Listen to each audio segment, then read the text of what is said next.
Impeachment complaint ng Kamara laban kay VP Sara. Ipinapawalang bisa sa Korte Suprema. Petitioners, hiniling din sa SC na pigilan ng Senado na aksyonan ang impeachment. Si Moira Encina Cruz sa detalye ng balita. Moira? Formal ng kinwestiyon sa Korte Suprema ng ilang abogado mula sa Mindanao ang anilay depektibong impeachment complaint ng Kamara na isinumita sa Senado laban kay Vice President Sara Duterte sa may isang dampahay ng petisyon. Hiniling ng mga abogado sa Supreme Court na ideklarang walang bisa ang articles of impeachment ng Kamara dahil sa kabiguan na makatugon sa requirements na hinihingi ng saligang batas sa impeachment proceedings na verification at proper initiation.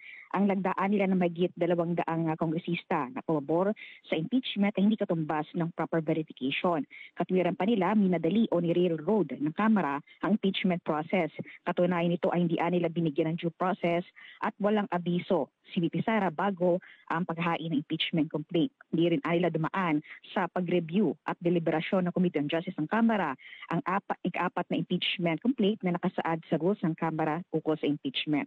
Maari lang nila na hindi i-refer sa komite ang impeachment complaint kung ang 1/3 ng lahat ng miyembro ng Kamara ay ang mismong complainant. Ibig sabihin nito nila ang lahat ng signatories ay dapat na pumirma sa main impeachment case at dapat na properly verified ito. Kaugnay nito ay hiling ng petitioners SC na pigilan